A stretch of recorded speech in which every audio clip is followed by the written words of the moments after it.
welcome to the Great Detectives of Old Time Radio. From Boise, Idaho, this is your host, Adam Graham. Got a comment? Email me, box13@greatdetectives.net. Cast your vote for the show on Podcast Alley, podcastalley.greatdetectives.net.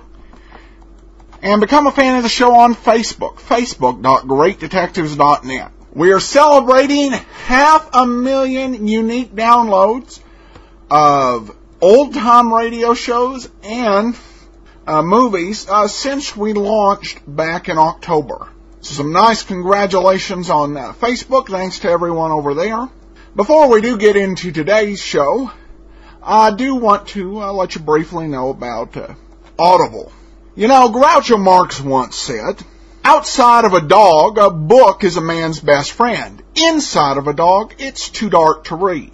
Well, with Audible, inside a dog, you can still listen to audiobooks, wherever you happen to be, whatever the lighting happens to be. As you're on a train or on a bus, you can be listening to the world's greatest literature or the latest bestsellers, as well as enjoying the benefits of an audio subscription to the New York Times or Wall Street Journal. Just go to audiblepodcast.com/oldtimeradio to sign up. All right, let's get into the 7 Dead Years.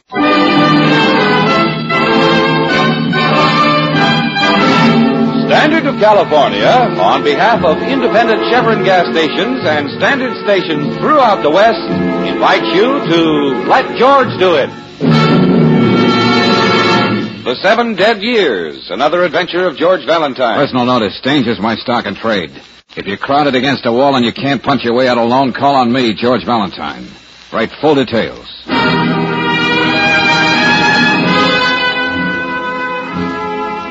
Dear Mr. Valentine, for almost 7 years I've been hunting a man who killed his own wife.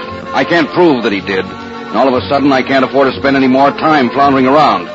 Next week he's going to get $200,000 because I failed, and that's something that's keeping me awake nights. I've dealt with plenty of crooks in my life.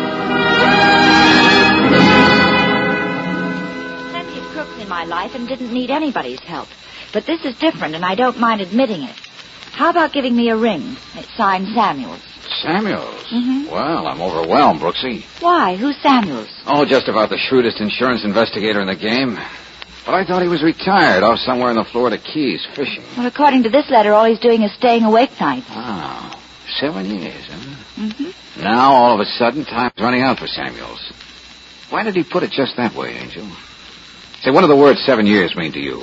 Oh, 7-year itch, 7 lean years. 7 years it might take a salmon to make 7 honeymoon trips up the Columbia River. All right, without making funny, Brooksy. 7 years also means the legal period after which a man or woman is declared dead. It's poetically called the Enoch Arden Law. Oh, well then this Samuels is in a race against time. Uh-huh. And if he is in such a hurry, it'd be a shame if we wasted time on this end, wouldn't it?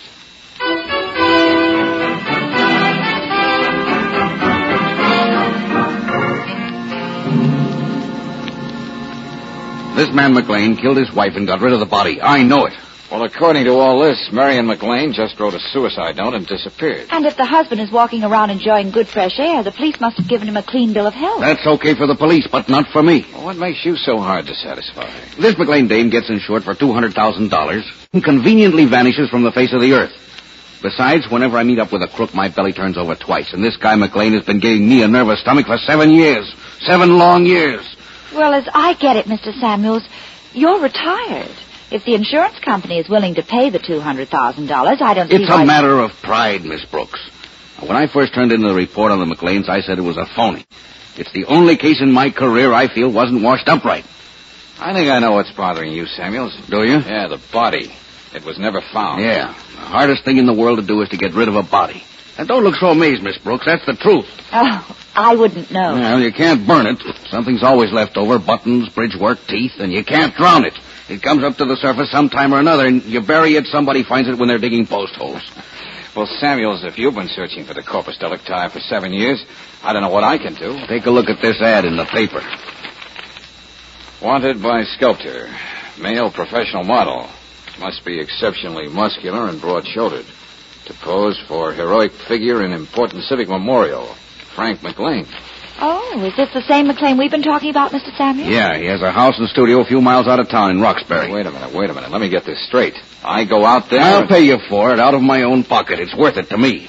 And while I'm not posing, I'm supposed to go up in the attic or dig out in the garden to find a corpse. Well, it's not going to be anything as obvious as that. I've been at it 7 years trying to find out what he did with his wife.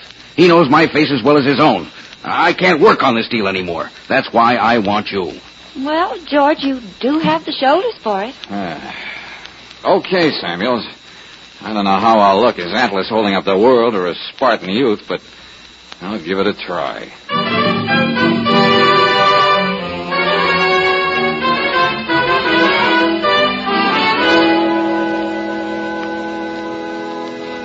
I take it, Mr. Valentine, you've posed for other well-known sculptors? Oh, yes, of course. But back east, New York. I just got in town and saw your ad. I see. Oh, darling. Yes, Nana. Is that man still there? Are we going to work any more today? My very favorite model, Valentine. Oh? No, Nana, we won't work any more today. Here, Valentine, you might be interested in seeing some of my work. Sure, fine. Now, here's something in bronze I did in 1936. I call it Age. All I see is a little girl, asleep. She's a dead little girl, which makes her older than any of us. Oh, well, that's one way of looking at it.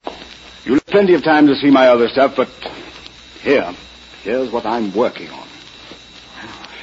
Looks like quite a project, Mr. McLean. It's going into the town square at Portchester to memorialize the 100th birthday of that little hamlet. Aside from artistic merits, it has to be able to withstand the passage of time and the critical comments of migratory birds. Is this where I fit in? Yes. You'll be the figure of man in capital letters. You're reaching upward for ultimate perfection.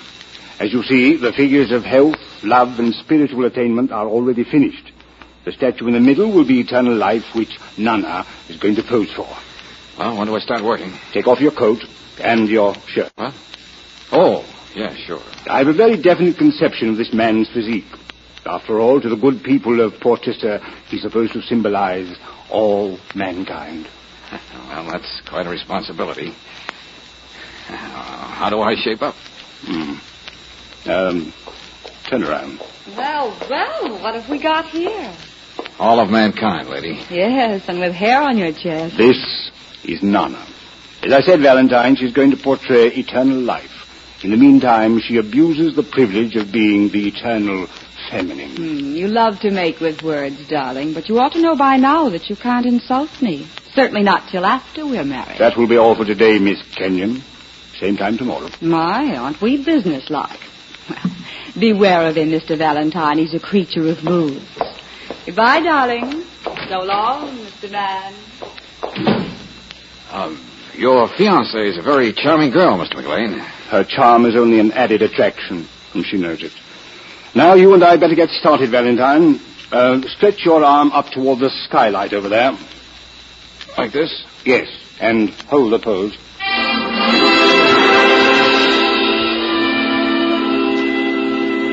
Say, how long do I have to stand like this? You're not getting tired. I haven't even finished making my rough sketch. Don't we get time out for a cigarette, McLean? What kind of people have you been posing for anyway? We've just been working a short while. Oh, sorry, but I can't hold up my arm like this anymore. Oh, it was beginning to weigh a ton. Whom do you think you're fooling? Huh? How stupid do you think I am? Well, that's a question that invites all kinds of answers. I had to find out. You're not a professional model. If you were, you could have held your arm like that much longer without getting tired. I guess I wasn't very good. Samuel sent you here, didn't he? Well, you can tell that human bloodhound he's still wasting his time. Okay, I'll deliver the message, friend. But I doubt if he's going to be convinced. Would you mind turning around while I put on my shirt?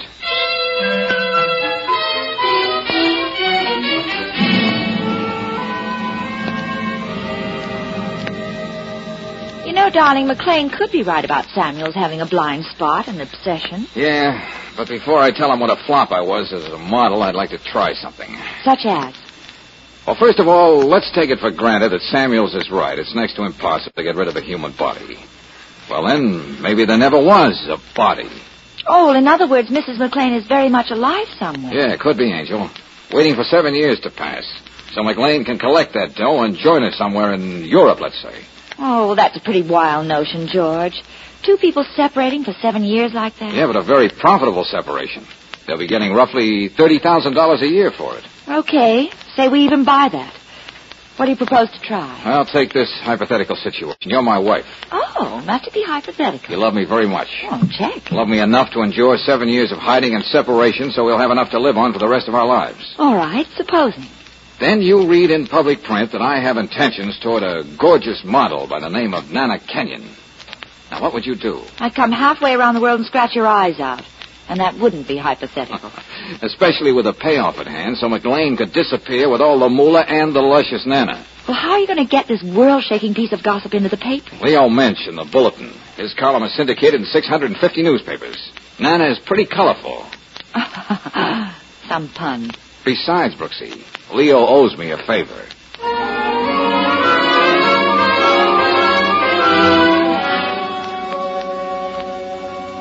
I'm a patient man, Valentine. I've waited for 7 years. I can stand it a few more days. Good. But how do you know this item in Mensch's column is going to pay off? I don't know. But if Mrs. McLean is alive and has the usual feminine instincts, it'll work. Valentine, I'm not too sold on this theory of yours. I still say McLean got rid of the body. But how, where, that's what I've got to find out. You'll be coming into that money next Tuesday. Yeah. Let me have that picture and description of Mrs. McLean. I want to get it around where it'll do the most good. Now, let's see. 5'4", 125 pounds. Brown hair, scar on left cheek. Middle finger of left hand severed at first joint. Fair complexion, brown eyes.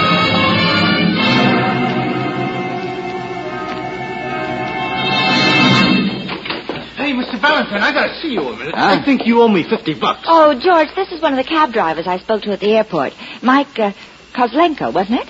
Yeah, one of the Boston Kozlenko. Did you see Mrs. McLean? Well, if it wasn't, she's got a twin. Scar on the cheek and all. Oh, when'd she show up? Where'd you take her? She got off the plane early this morning. Come in on one of them DC-6s. Well, you sure took your time getting here. I had to haul a guy all the way out to the racetrack and wait for him. I tried calling you, but your line was busy. Okay. Where'd you drop her off? What was the address? She didn't give me no address. I took her out to Roxbury. That's where McLean lives. I let her off on the corner of Sycamore and Dean. She looked boiling mad. Come on, Brooksy. We got to move fast if we're going to keep Samuels from being right. What do you mean, George? Well, if this is Mrs. McLean, she's an uninvited guest. After all these years, I'd hate to have to go looking for her body.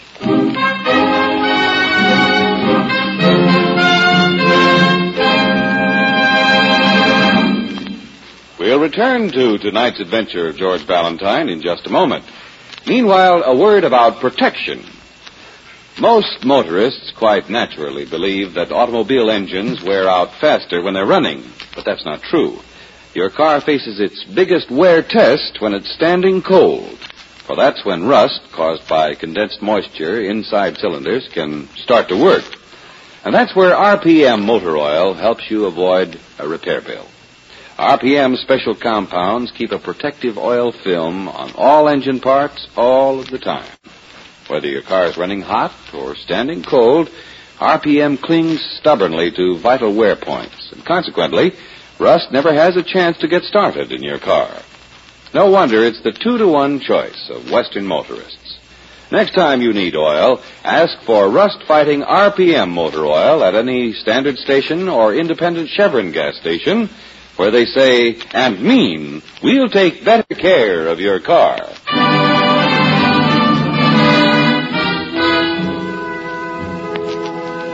And now back to tonight's adventure of George Valentine.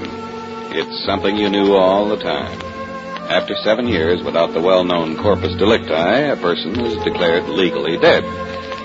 So you're not particularly surprised when an over-conscientious insurance investigator, now retired, hires you to find the body of one Marion McLean, missing just about that long. Then, surprise, she comes waltzing back into town, big as life. If you're like George Valentine, sensitive to rude shocks like this, you pay a visit to the studio of Frank McLean, sculptor and husband of said lady. I know I'm going way out on a limb, McLean, but I was told your wife is here in Roxbury. Oh? Who told you, Valentine? Another ghost? My wife is dead. Or hasn't Samuels told you? Dead or alive, this was a frame-up from the beginning, McLean. I'm still going to prove it. The ghost you mentioned happens to be a very earthy character. A cab driver with a nice earthy name like Kozlenko. Yeah, one of the Boston Kozlenkos. He claims he picked up your wife at the airport early this morning and dropped her off here on the corner of Sycamore and Dean. Your Kozlenko boy is wasting his time driving a cab. He should be holding seances.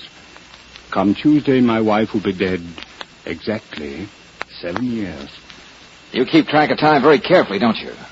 What do? Check off the days on the calendar? Oh, I may have an artistic temperament, but I'm practical enough to know what you can buy with $200,000. Any other questions, gentlemen? The same one I've been asking all these years, McLean. Now, let's say Valentine is right. Your wife showed this morning. What'd you do with her? Poor Samuels. How does your mind work? Now you're saying I killed Marion today. How about your theory that the hardest thing in the world to dispose of is a human body? I still say that. Well, unlike you, Samuels, I'm a reasonable man. My life is an open book. Go on. Look around any way you like. I do want you to be happy. Okay. You can stop being glib, McLean. You said we have your permission to look wherever we want. That's right. What's on your mind, Valentine? Well, something that comes to you when you think about it hard enough. Like all simple things, you might walk right by it. It's so obvious. Oh, don't look so startled, gentlemen. Mr. Valentine loves to be cryptic. He'll get to the point. Oh, I can't wait. Children know the principle very well.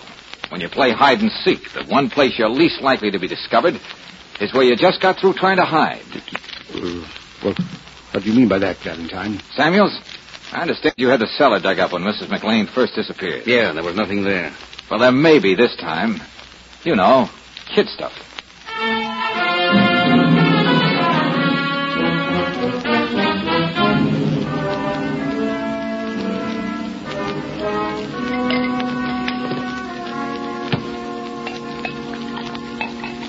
Sorry you didn't find anything in the cellar, Valentine. You had such a fascinating theory. Yeah, well, there's still a lot of places around here to look, McLean. Oh, to be sure. But do let me be the gracious host and mix you all a drink. Well, a party.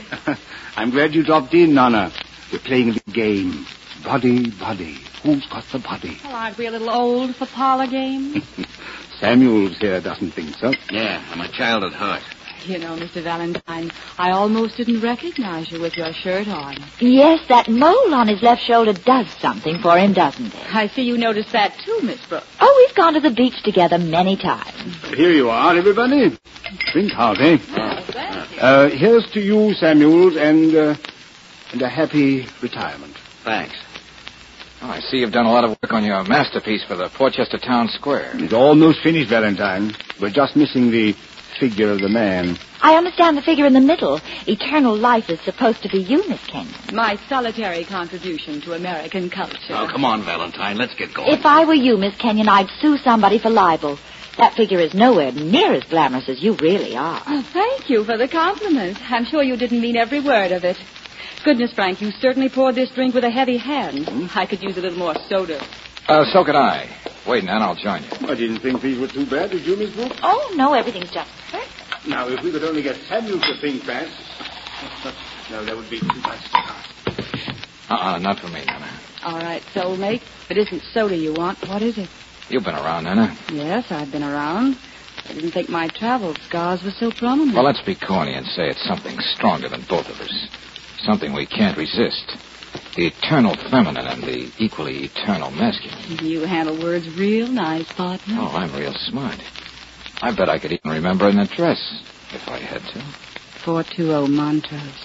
If you ring the bell and there's no answer, Yeah? there just might be a key under the flower pot on the back porch.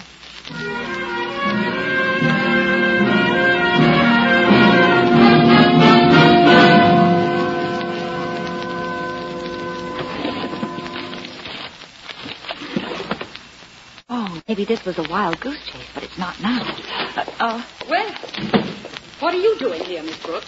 Oh, well, Mr. Valentine couldn't make it, Nana. He asked me to convey his deepest regrets. And there was that key under the flower pot. Why, that...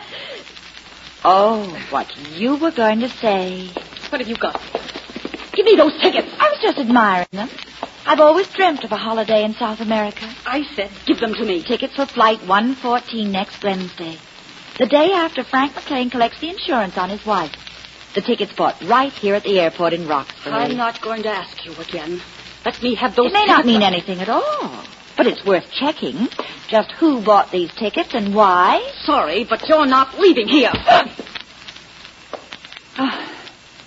No fair, Nana. You didn't say put them up. I'm not finished with you yet. That's better. I like to be warned. Now I can forget I'm a lady. What are you doing?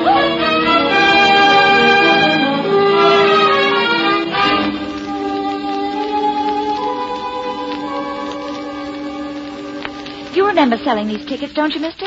Seats 4 and 5, Flight 114, Wednesday? Oh, yes, I remember it very well. Oh, good. Would you be able to identify the man if you saw him again? Ma'am? But it wasn't a man, it was a woman. Oh? That's why I do remember it so distinctly. Oh, you mean she had all the reasons why men would look at her twice? I didn't think of it quite that way, miss.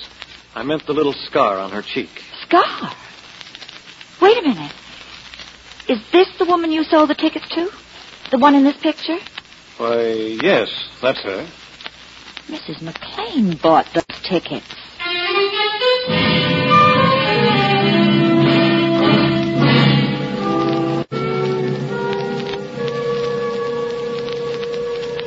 If Mrs. McLean bought those airplane tickets, Brooksy, that means for sure she's back here in Roxbury. And not just on the testimony of one of the Boston Kozlenkos. Well, what do you make of it, Samuels? If McLean and Nana got those tickets from her, you can bet your life you didn't just hand them over on a silver platter. No, not so her husband and his lady fair could go flying down to Rio. Hey, look, Brooksy. Yes, George. I think Nana must be a chasing spirit by now.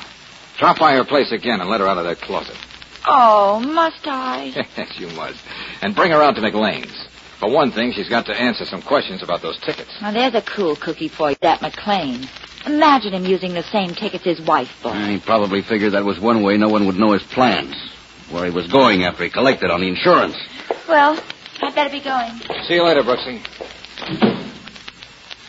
Hey, you know something, Samuels? Now, what's that? If McLean wanted to get rid of his wife, he wouldn't necessarily plant her right there on the home ground. He wouldn't risk taking her anywhere else. Like I always say, the hardest thing in the world to get rid of... Yeah, I know. But we were all over the place. I wouldn't know where else to go looking tonight. Wait. There's one place we didn't look. On the back part of that property is an old well. All overgrown with shrubbery and stuff. That's why we passed it by. Go on. I looked there 7 years ago, and if your idea about hiding things where people looked before... Okay. What's keeping us?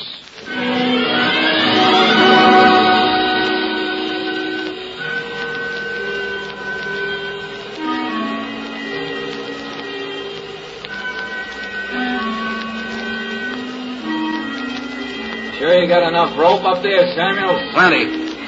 This well looks deeper than we thought. Be careful. Can you use your flash? Better wait till I get farther down. Yeah, that might... Samuels! The rope! Samuels!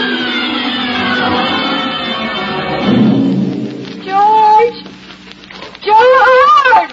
We'll have him up here in a minute, Miss Brooks. Lucky he didn't bring the whole rope down with him when he fell. You know if there's any water down there? No, I don't. Well, let me give you a hand. Now, wait till I get a hold of that Ginza who sneaked up behind and slugged me. Oh, McLean? Who else? Wait. He's near the top, I think. Oh, George. Oh, here, honey, I'll help you. Come on now, fella. Up and over. Oh, you okay, darling? Oh, with reservations. I feel as though I've been dragged not too gently through a meat room. Somebody walked up behind me in the dark and let me have it. Yeah, I found Samuels lying here when I went out to look for you two. Now, let's get inside and see McLean, hey, Valentine? Maybe it's time to do something about that well-groomed pan of his, like you said. You took the words right out of my mouth, friend. I've just come to a very interesting conclusion. I was wondering about that 1,000-watt look in your eye. Yeah, Brooksy. To do some real profound thinking, there's nothing better than lying around on the bottom of a well.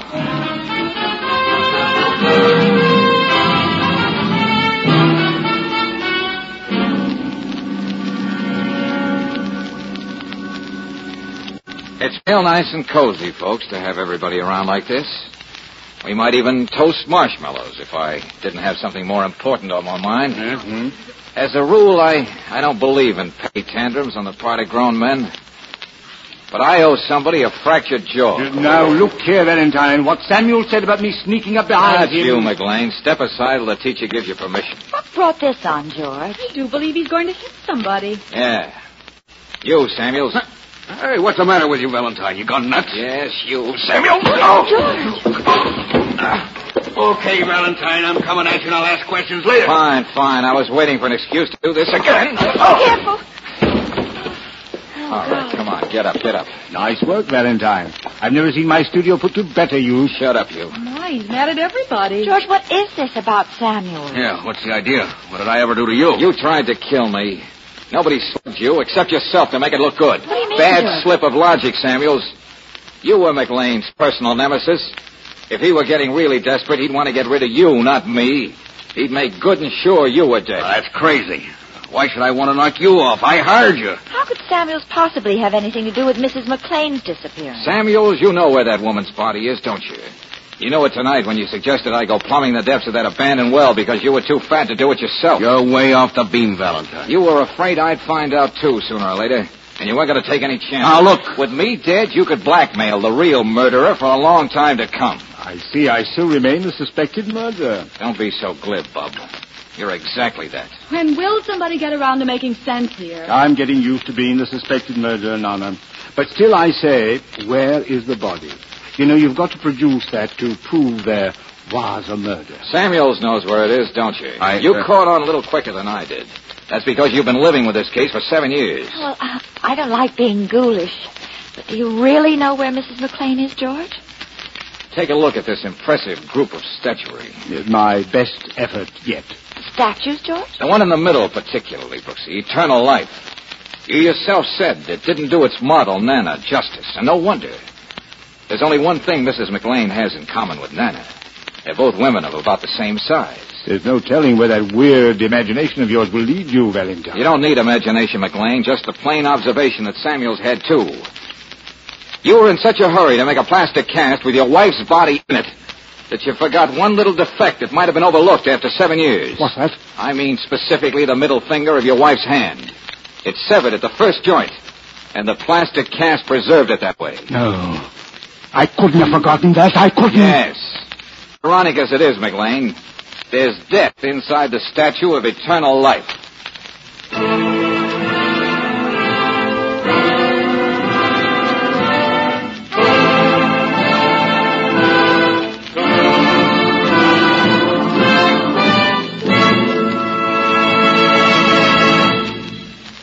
When you shop for meat, you're confident of getting good quality because you know you're protected by health department regulations. But how can you be sure of quality when you're buying a battery for your car? The National Society of Automotive Engineers established protection for you when it established 3 rigid battery tests. Atlas batteries excel in all 3 of these tests required by the Society. Next time you look at an Atlas battery, notice the certified capacities embossed on the back panel and the number of plates. So for a sure starting battery with greater capacity through a longer service period, make sure it's an Atlas battery. You can get one at any standard station or independent Chevron gas station.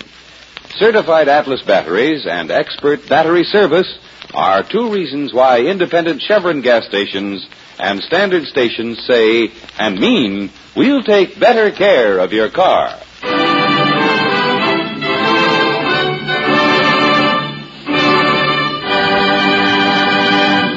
Next week, when you tune our way for another adventure of George Valentine, you'll find George faced with a new problem, expressed in a letter that has just come to his desk. Dear Mr. Valentine, I'm a freshman at Western State University. I'm majoring in botany. And I've suddenly found that flowers can smell of murder. Please give me a chance to tell you the whole story. I live in Quonset Hut number 8, University Road. Signed, Louise Durain. Next Monday night, a new case for George Valentine. The flowers that smelled of murder.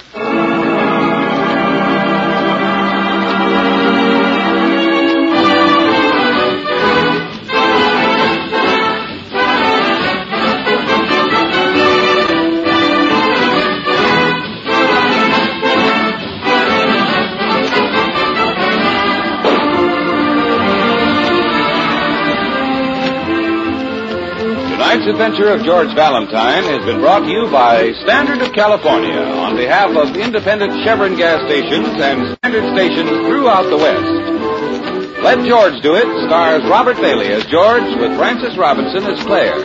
Tonight's story was written by David Victor, Herbert Little Jr., and directed by Don Clark. Also heard in the cast were Louis Van Bruten as Samuels, Jay Novello as McLean, Louise Arthur as Nana, Don Diamond as the cabbie, and Bob Bruce as the clerk. The music is composed and conducted by Eddie Dunstetter. Your announcer, John Easton. Listen again next week, same time, same station, to Let George Do It.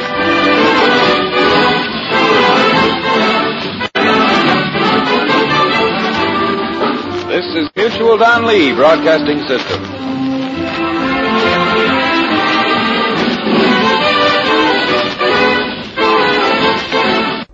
Welcome back. You know, Bob Bailey on an insurance case reminds me a lot of Johnny Dollar. And there were so many things that stood out to me about this particular episode. As I've mentioned before, Bob Bailey himself was not an impressive physical specimen, but this was radio, and he could make the character of George Valentine whatever he wanted it to be. It was one of a great illustration of the opportunities afforded by radio. While I had guessed that the sculptures had something to do with where the body was hidden, I was really surprised by that little twist with the insurance investigator. And I loved Claire Brooks getting into it. You rarely hear that in old-time radio, and that goes back to a comment we got a few weeks ago. So, all right, well, great. Thank you so much. We've got a few comments, and then we will wrap it up. All right, comment. Adam Graham does a terrific job hosting this podcast. I enjoy the short, thanks, FYI, before and after most of the episodes. Adam's voice makes you feel welcome to his podcast. And then this one, I love the great detectives of old-time radio. I love Adam's comments, too, and love the great detectives of old-time radio. Well, thank you so much for your comments. We'll be back tomorrow with Sherlock Holmes. In the meantime, if you have a comment, email me, box13@greatdetectives.net. Cast your vote for the show on Podcast Alley, podcastalley.greatdetectives.net.